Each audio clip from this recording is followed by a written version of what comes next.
Wavelengths by Jerry Hughes, Episode 10. Party time at Ham Lane Farm, Great Woodbury. But not everyone is able to go.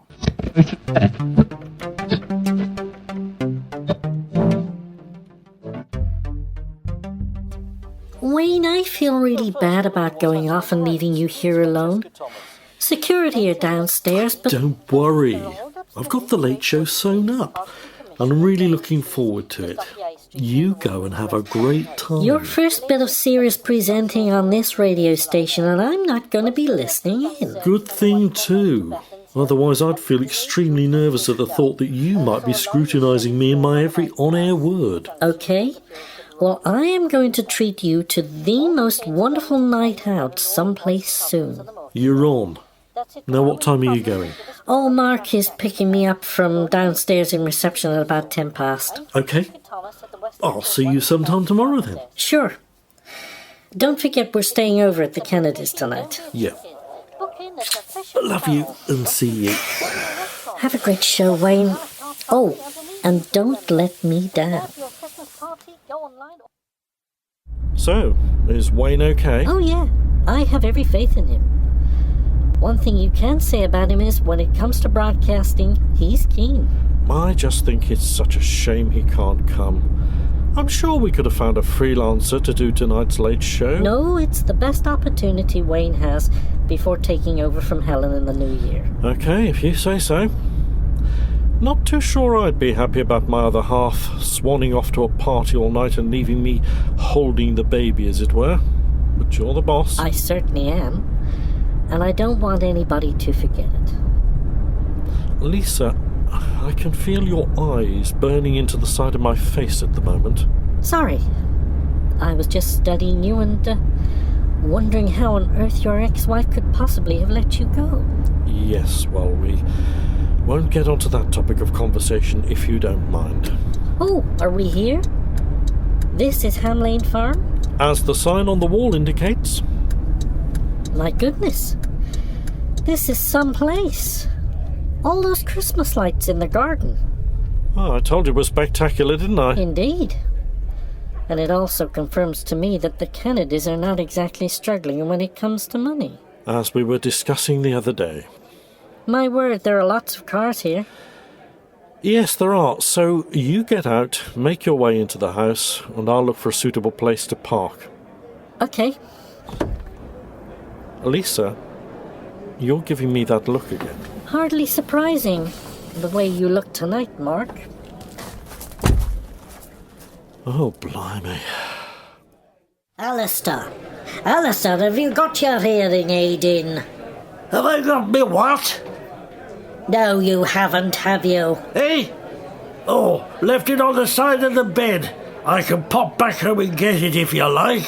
Yes, go on, or it'll be the devil's own job getting through to you for the next few hours. It's all right, my dear. He won't want his sherry just yet, but he is coming back. Hang on. I will have mine, thanks. Where's Uncle Alistair off to, Aunt Agnes? Home to get his blasted hearing aid. Do you know, Helen, I think his memory's going as well as everything else. Oh, I could have given him a lift home and back in my car. The walk will do him good. But it's very cold out there. That lane's dark and it's rather icy too. And just to get his hearing aid. Oh, he'll be fine. Now, who's who? Introduce me to those I haven't met and reacquaint me with those that I have but haven't seen for a while. Oh, that's from your namesake. Young Agnes. Why isn't she here? I'm hoping that this text will tell me. Jolly clever, all this stuff. In my day, you had to queue up at the nearest telephone box, which didn't always work, or send a letter, which could take several days. Oh dear. She says they've been delayed.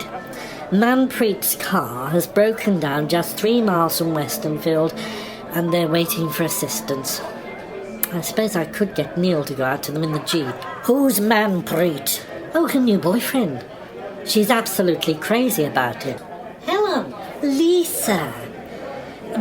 Glad you could make it. Wouldn't have missed it for the world. My, I'm very impressed.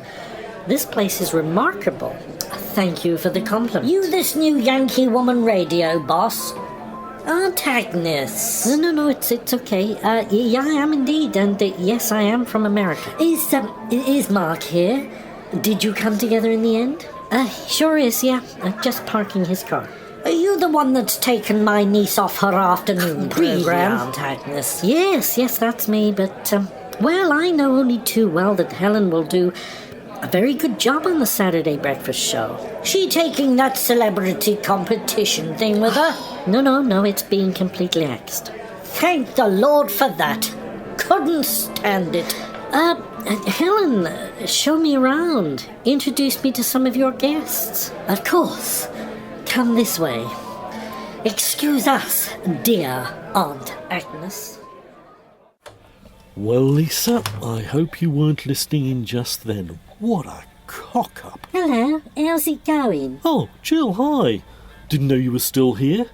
You and Ben not gone to Helen's festive soiree, then? No, Ben's catching up on some important festive adverts that need to go on air as of tomorrow afternoon. So I thought I'd stay back and keep him company. Are you off to Great Woodbury when he's finished? Nah, not bothering. Well, probably go for a drink, get a takeaway, then back to our flat. And there was I thinking I was completely alone here.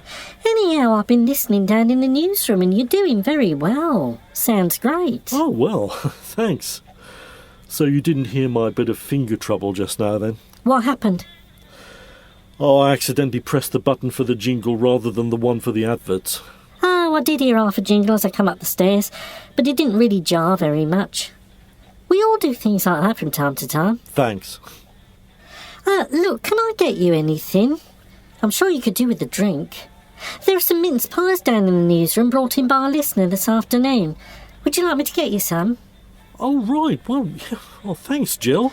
After all, we don't want you to feel totally left out while your other half's enjoying herself. Do we? Oh boy, you could have cut the atmosphere with a knife. That old aunt of Helen's is some character. Helen's very fond of Agnes. They named their youngest daughter after her. I'm not too sure if Helen is as fond of her aunt now. How come? The atmosphere changed just as soon as the old lady rubbished the mystery celebrity competition. Ah. Which is obviously the very last thing our beloved presenter wanted to hear. Yes, indeed. Look, Lisa, I'm sorry again for spilling the beans to Helen about her move to Saturday breakfast before you had a chance to tell her. Oh, it's okay. But I have to reiterate that I'm surprised you didn't tell me or her sooner. I don't think this is the right time or place to discuss it, Mark. Let's just enjoy the occasion. Look, it's rather cold out here in the walled garden. I can see the frost glistening on those raised beds over there, and those topiary bushes are positively glowing. Perhaps we should go back in. Oh, I need the air. And the Christmas lights out here in the bushes are so lovely to see. But you can go back in, if you want to. I assume you're avoiding certain people? Just being a tad diplomatic by keeping my distance for now. Look, do you want to sit in my car for a while and take a listen to Wayne? Find out how he's doing on the show tonight? And have a warm-up at the same time? No, I'm sure he's doing just fine.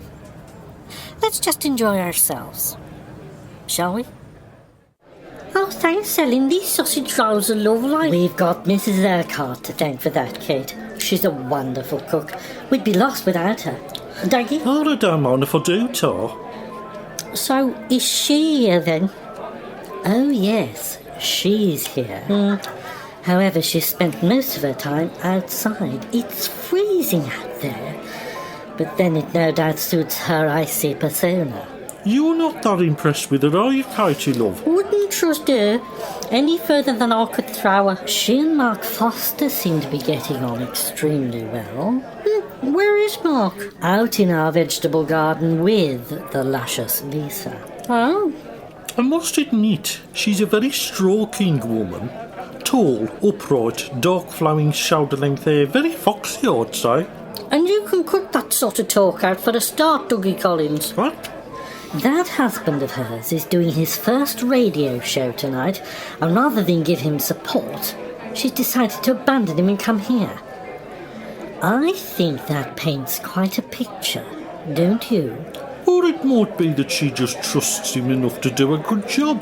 Dougie, I won't tell you again. Hey, now what have I said, Shug? I can't help but get this sort of feeling.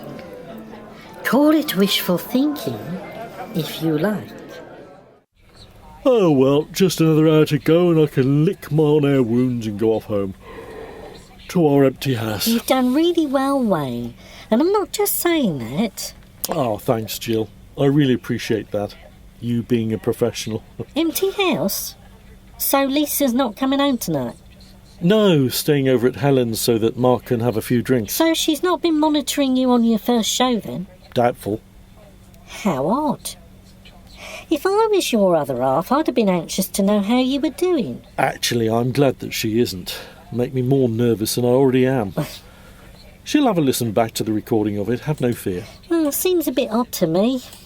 But there you go. Anyhow, thanks for the drinks and eats and your wonderful company tonight. Oh, Has Ben finished his adverts for tomorrow now? pretty well, I think. Look, instead of going back to your empty house, why don't you come round to ours? Crash down for the night. I'd like to... That is, Ben and I would like to get to know you better. Oh, that's really kind. You sure I wouldn't be in the way? Oh, of course not. And we'll save you some late-night Chinese. How about that? Ah, here comes the next link. Excuse me. I'd better get back on the radio. I'm sure young Chance has got better looking since he's been at university, you know, Neil. Oh, well, it takes after his old dad, doesn't Yes, it? but you've got a few wrinkles appearing here and there, haven't you? Oh, well, thanks a bunch, Auntie And Agnes. who's the other good-looking young chap? The one with young Agnes? Oh, that's her new boyfriend, Oh. Manpreet Anand. Loves young dream, it would appear.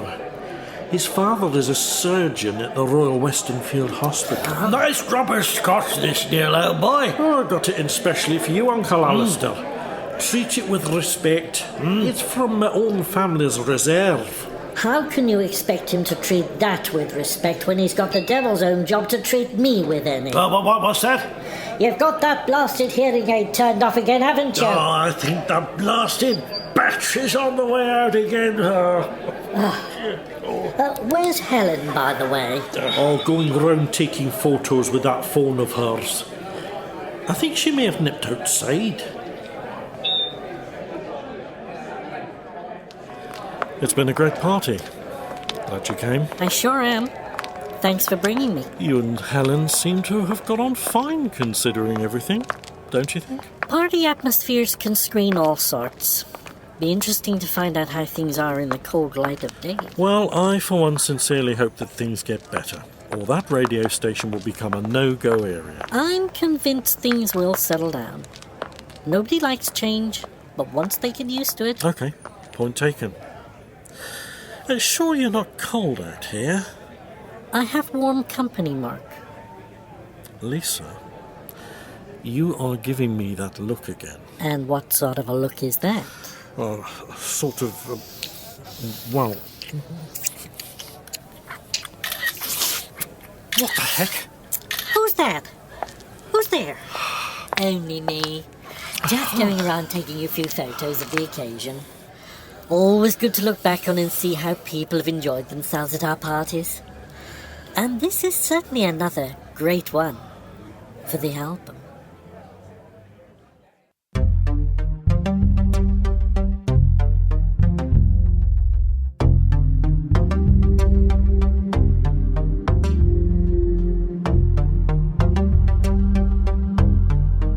Wavelengths is written and performed by Jerry Hughes. The music is by Gary Dawes.